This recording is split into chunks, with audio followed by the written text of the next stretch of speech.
Саламатсыздарбы урматтуу телекөрүүчүлөр жана радио угармандар. Жалпыңыздарга белгилүү болгондой бүгүн парламенттик жогорку кеңештин депутаттарын 6-чакырылышынын депутаттарын шайлоо күнү эртең мененки саат 8ден баштап жалпы республиканын аймагында шайлоо кызуу жүрүп жаткан учур. Мына ошол шайлоонун жүрүшү туурасында биз коомдук 1-каналдын жана 1-радионун түз эфиринде маалымат берип турмакчыбыз. Ошол шайлоонун жүрүшү боюнча акыркы маалыматтарды берүү үчүн биз азыр өкмөт үйүнөн түз эфирге чыгып жатабыз. Маалыматтарды Кыргыз Республикасынын 1-вице-премьер-министри Сарпашев Тайырбек Дүйшөкеевич, Ички иштер министринин 1-орун басары Касымбаев Нурбай Адиевич жана Тышкы иштер министринин стат катчысы Сыдыков Данияр Батырович. Добрый день, уважаемые телезрители и радиослушатели. Сегодня в стране проходят выборы депутатов Жогорку Кеңеш Кыргызской Республики 6-го созыва.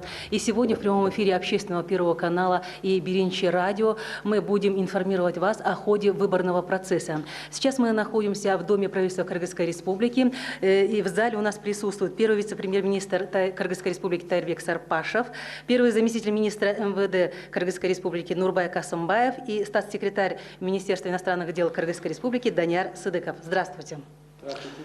Ана эмесе алгачкы суроону Тайырбек Дүйшөкеевич сизден баштайлы. Мынакей бул жолку шайлоо жаңы технологияларды колдонуу менен өтүп жатат. Мынакей добуш берүүнүн жүрүп жатканына 3 саат болду. Алгачкы байкоолор боюнча ушул биометрикалык жабдыктар кандай иштеп жатат? Жана ошондой эле ушул шайлоонун негизги өзгөчөлүктөрү туурасында айтып кетесизби? Саламатсыздарбы, урматтуу кыргызстандыктар. Мына көптөн күткөн парламент шайлоодогу башталды. Мына 3 сааттын ичинде биз ар бир участка боюнча маалыматтарды алып атабыз. Кыргызстандын аймагында 2338 шайлоо участкасы эртең менен саат 8де ачылды. Андан сырткары чет элде 36 шайлоо участкасы бар. Биометрикалык аппараттардын иштөө тартиби боюнча айрым бир жерлерде, чанда жерлерде аппаратты убагында туташтыра албаган учурлар болду. Ал бир 20 мүнөт, жарым саатка созулган учурлар да болуп атты. Бирок алардын бардыгы убагында чечилди. Айта кетчү нерсе, бизде мына ушул өкмөт үйүндө борбордук штаб ачылган. Ар бир шайлоо участкалары менен байланыш бар. Оперативдүү топ түзүлгөн. Ал жерде Ички иштер министрлигинин дагы кызматкерлери штабтын ичинде отурушат. Андан сырткары техникалык специалисттер бардыгы ушул жерде тартылган. Ар бир райондун борборлорунда биометрикалык аппараттарды үзгүлтүксүз камсыз кыла турган техникалык жактан компьютерди билген адистер уюштурулган. Алар ошо кайсы жерде кандайдыр бир үзгүлтүккө учураса барып жардам берип атат. Бүгүнкү күндө бир да жерде шайлоо токтоп калган жер жок. Эгерде болсо айрым бир жерлерде кыска убакытка 10 мүнөткө, 5 мүнөткө, 20 мүнөткө токтоп кайра жанган учурлар бар. Мисалга айта турган болсок, бир Таласта 1-2 участокто экран иштебей калып, кайра башка экран алып келип койгон учурлар бар. Нарында ошондой 1-2 чанда жерлер бар. Бирок алар биз ушул техникалык жактан үзгүлтүккө учураган Кыргызстандын аймагында 1%га жетпеген жерлерде болуп, бирок кайра уланып атат убагында. Андан сырткары Борбор шаарынын Бишкекте 60-тан ашык IT мындай кесипкөйлүү адамдар иштеп атышат. Ал бардыгы тең шайлоо бүгүнкү күндө бардык жерде үзгүлтүксүз өтүп жатат.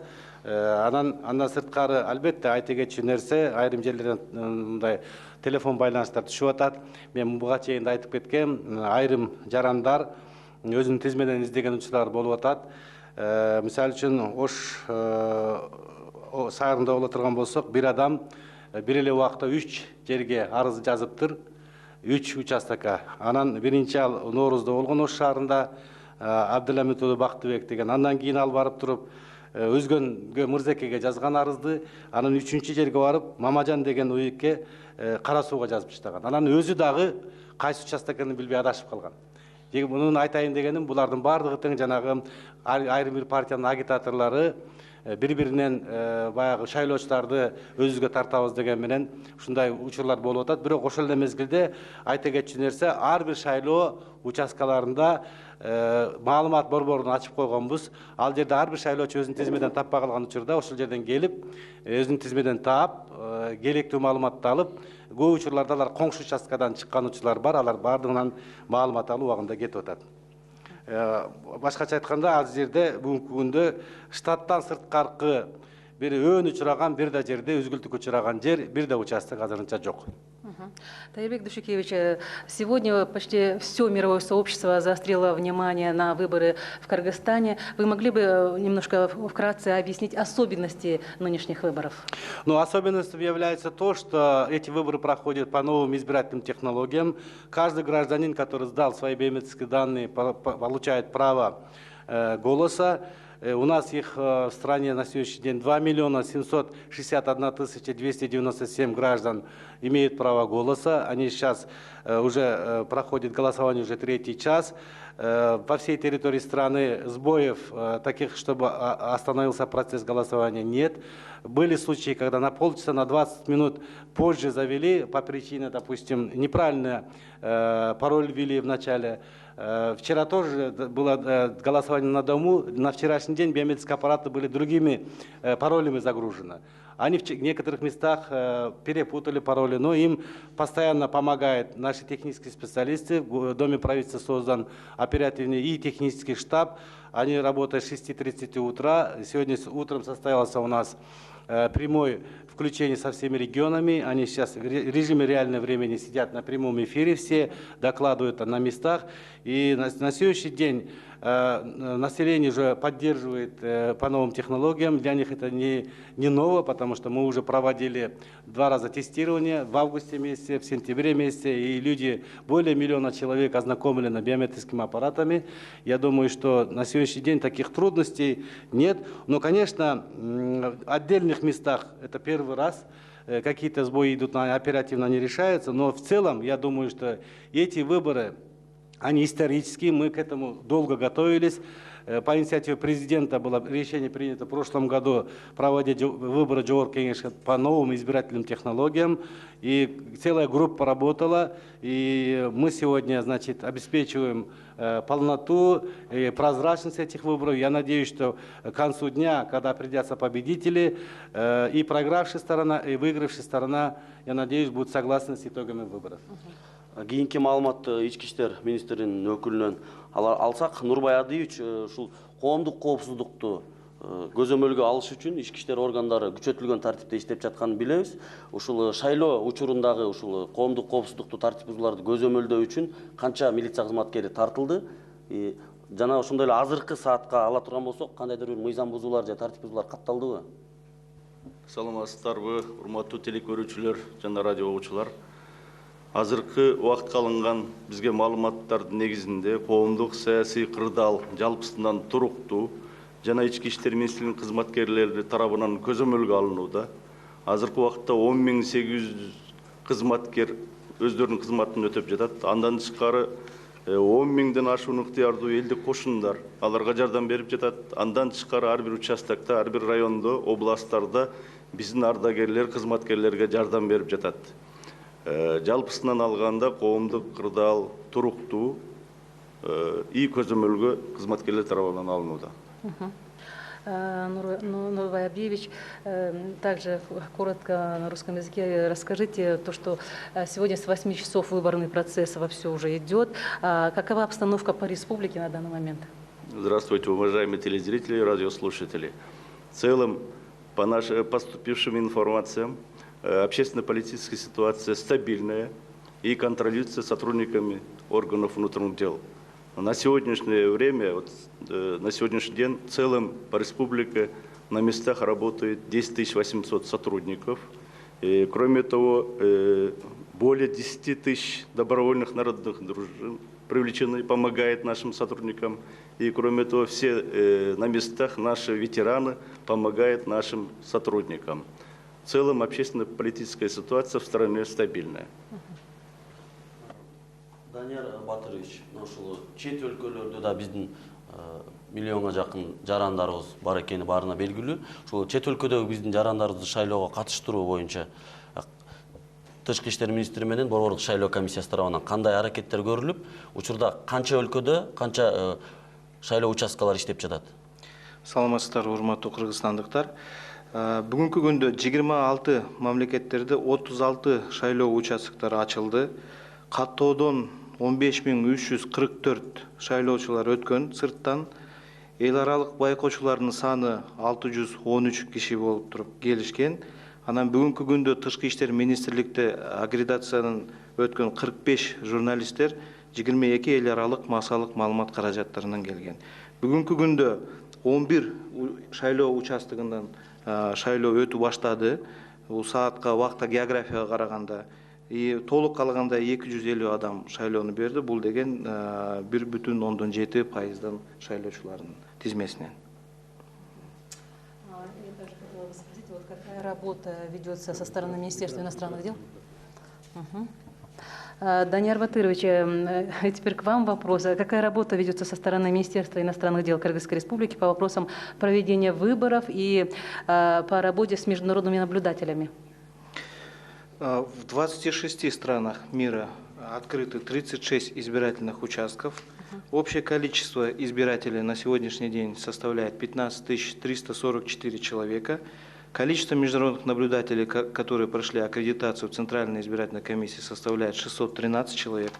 И кроме этого мы в МИДе аккредитовали 22 международных средств массовой информации и 45 иностранных журналистов. По состоянию на 11:00 у нас с учетом часового пояса начали работу 11 участковых избирательных комиссий. На настоящий момент проголосовало 256 граждан Кыргызской Республики, что составляет порядка 1,7% от общего количества избирателей за рубежом. Тарбек Бишекевич, мына жогоруда ички иштер министринин өкүлү дагы кыскача маалымат берип кетти эл аралык байкоочулар боюнча. Сиз толугураак айтып кетсеңиз, бүгүнкү жүрүп жаткан шайлоого канча байкоочу көз салып жатат? Жана ушул саат калганда ошол байкоочулар тарабынан кандайдыр бир мыйзам бузуулар катталган жокпу? Рахмат, бүгүнкү күндө мурдага караганда абдан көп эл аралык байкоочулар келди. 60тан ашык өлкөдөн 600дөн ашык байкоочулар бүгүнкү күндө байкоо жүргүзүп атат. Алар жалаң эле Бишкек шаарында эмес, региондордо, Кыргызстан ар бир региондордо байкоо жүргүзүп атат. Бүгүн эртең менен өзүм да участкага барып добуш бергенден кийин 1-2 участкага киргенде ал жерден дагы эл аралык байкоочулар менен өзүм да жолугуп сүйлөшүп калдым. Негизи алардын негизги кызыкканы Кыргызстандын тарыхында биринчи жолу өтүп аткан биометрикалык маалыматты колдонуу менен болгон шайлоонун абдан кубаттаарын жана ошондой эле шайлоонун ачык айкын өтүп аткандыгын мындай сөз түрүндө, ооз түрүндө билдирди. Албетте чет элдик ошол байкоочулардын баардыгы шайлоо бүткөндөн кийин өздөрүнүн жыйынтыгын чыгарат болуш керек.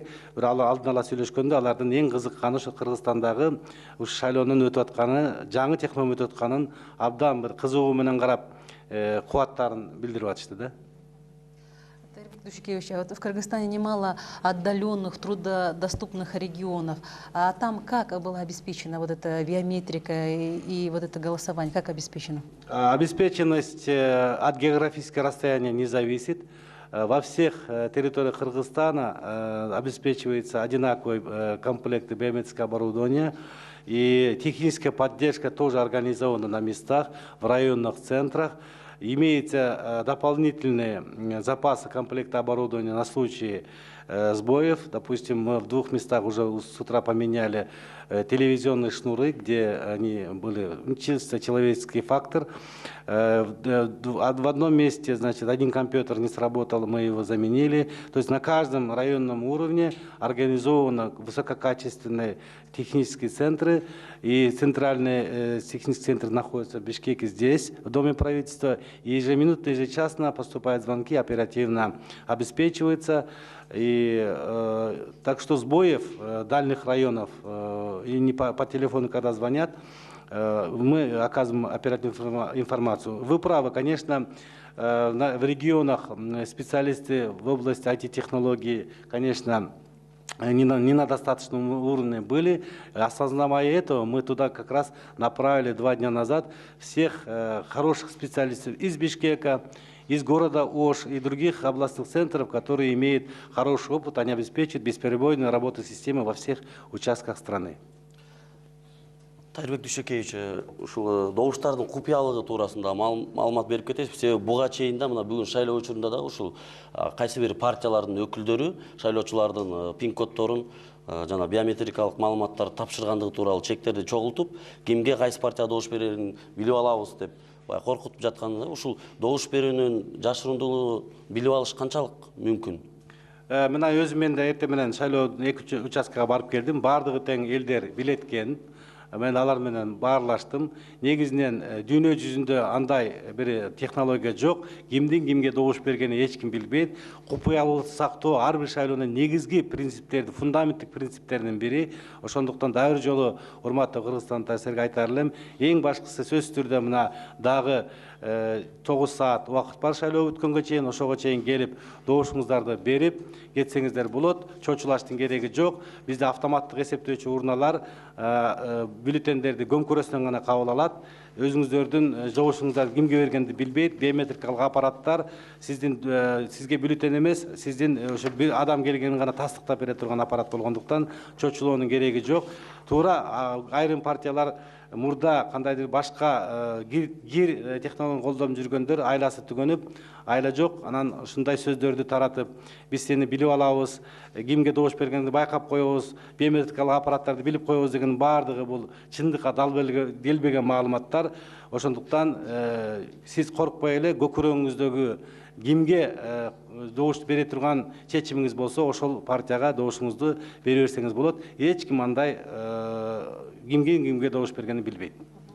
Сейчас, уважаемые телезрители и радиослушатели, у нас есть вопрос в зале. Пожалуйста, вопрос нашим журналистам. Микрофон подайте. Тайырбек Дүйшекевич, Айда Яманкулова, 5 каналда менде мындай суроо бар. Бүгүн эртең менен кошумча шайлоо участкаларында ири көйгөй жаралды. Көптөгөн шайлоочулар биометрикасын тапшырып, форма 2 арызын толтургандар өздөрүнүн тизмеден таппай калды. Алардын ичинде мен дагы бармын. БШК өзү мойнуна алды. Бул мамгаттоонун катачылыгынан флешка жеткирилбей калган, маалыматтар топтолбой калган деп. Эми бул жарандардын эмне болот? Бул жарандардын укугу кантип чечилет? Кошумча шайлоо участкаларында мен эртең менен болдум. Айрым жерлерде мындай бир мүчүлүктөр болуп атат. Өзүнүн тизмеден таппай калган учурлардын бирден бир себеби мен мурдатан бери айтып келгем. Ошо шайлоо участкасында ичинде жайгашкан сурамжылоо борборун ачып койдук.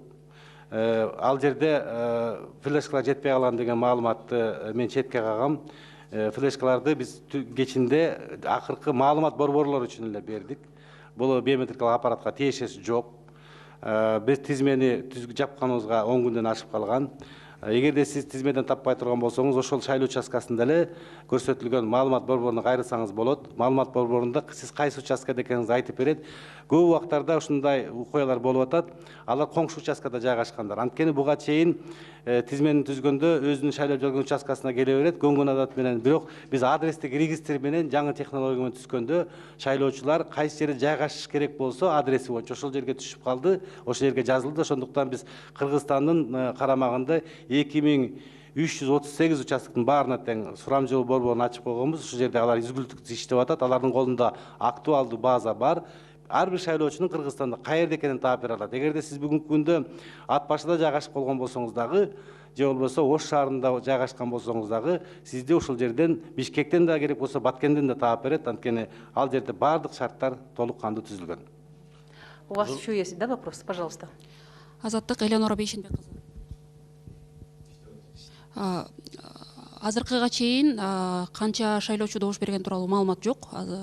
Анан буга чейин ар бир 2 саатта жарыяланып турчу эле. Анан ошол шайлоо процесстери автоматташтырылгандан кийин мындай олдомураак, тезирээк жарыяланып турушу керек эле негизи. Анан эмне себептен кечигип атат? Бул каралганбы? Негизинен шайлоону өткөзө турган орган болот борбордук шайлоо комиссиясы. Ошондуктан маалыматты биз дагы ошо борбор шайлоо комиссиясынан официалдуу маалыматты күтөбүз. Аларда да маалымат бар. Мен мындан 1 саат мурда алганда мен алдын ала бир 2 район боюнча сурамжыладым. Мына Сузак районунда 1 саат мурда шайлоочулардын 7% келиптир. Чаткал районунда 14% шайлоочулар катышыптыр. Ошондуктан биздин негизги республикалык штабтын негизги функциясы биометрикалык аппараттардын үзгүлтүксүз иштеши, идентификациянын үзгүлтүксүз иштешин камсыз кылабыз. Андан сырткары электр энергия жагынан үзгүлтүксүз берип турганга, шайлоону үзгүлтүккө учуратпоого баардык шарттарды түзгөндү гана көзөмөлдөйбүз. Ал эми шайлоочунун катышынын деңгээли, канча адам катышты, бул маалыматты борбор шайлоо комиссиясы оперативдүү берет деген ойдомун. Рахмат. Нурбай Абдиевич, пожалуйста, вот скажите, какие меры предпринимаются министерством для того, чтобы оградить избирательный участок, электорат от случайных или намеренных правонарушений, беспорядков? В первую очередь я призываю всех наших граждан, избирателей, чтобы они соблюдали дисциплину и законность в Кыргызской республике, а со стороны сотрудников милиции принимаются все меры, которые возложены на сотрудников милиции в рамках закона. Это охрана общественного порядка, обеспечение безопасности избирателей, обеспечение безопасности всех наблюдателей, в том числе и международных, в рамках наших законов. И обеспечение оборудования, чтобы был порядок. И с нашей стороны будет приниматься необходимые меры в рамках закона, если в случае будет ситуация будет измениться. Да, нарушаться. Спасибо. У нас еще есть вопрос, пожалуйста. Агентство «Россия сегодня». У меня вопрос к господину Сарпашеву. Каков процент явки на этот час? Есть у вас данные? Как идет? И еще один момент. Есть ли нарушения в ходе голосования? Поступали к вам какие-нибудь сигналы с избирательных участков? Но я еще раз хочу повторить этот вопрос, предыдущий журналист задавал. Во-первых, порядок голосования, результаты голосования, ход процесса по закону контролирует Центральная избирательная комиссия. У них, к ним поступает официальная информация со всех участковых избирательных комиссий. А в задачу республиканского штаба по проведению выборов, то есть в нашу задачу входит бесперебойное обеспечение электроэнергии, бесперебойное обеспечение идентификации избирателей по новым технологиям, бесперебойное, значит, обеспечение правопорядок, и все организационные моменты обеспечивает правительство, созданный штаб. А то, что касается хода голосования, просто я интересовался, в регионах активность достаточно высокая, я скажу предварительно, и я по двум районам интересовался. Час назад по Зузакскому району голосование было около 7%, а в Чаткальском районе было уже 14% люди проголосовали, и люди идут активно. Во всех территориях страны без перерыва работает все необходимые оборудование. И я думаю, что в ближайшее время вы получите официальную информацию периодически. Центр избирком будет вам оповещать о ходе голосования. О нарушениях, допустим, поступает жалоба напрямую участковой избирательной комиссии по закону. И их, значит, подводит итоги Центральной избирательной комиссии. Мы в этот ход мы не вмешиваемся. Спасибо. Мынакей урматтуу телекөрүүчүлөр, биз азыркы саатка болгон маалыматтарды жеткиргенге аракет кылдык. Маалымат берүү үчүн бизде Кыргыз Республикасынын биринчи вице-премьер-министри Сарпашев Тайырбек Дүйшекевич, Ички иштер министринин биринчи орун басары Касымбаев Нурбай Адиев жана Тышкы иштер министринин стат катчысы Сыдыков Данияр Батырович болду. Биз кайрадан 15:00-дө өкмөт үйүнөн силерге түз эфирде чыгып маалымат бермекчибиз. Ал эми биздин кесиптештер 13:00-дө Борбордук шайлоо комиссиясынын имаратынан түз чыгып акыркы маалыматтар жөнүндө силерди кабардар кылмакчы. На этом, уважаемые телезрители и радиослушатели, наш первый выпуск завершен. И я хочу напомнить, что следующий прямой эфир вы сможете посмотреть с Центральной избирательной комиссии Кыргызской Республики, а мы выйдем в эфир в 15:00.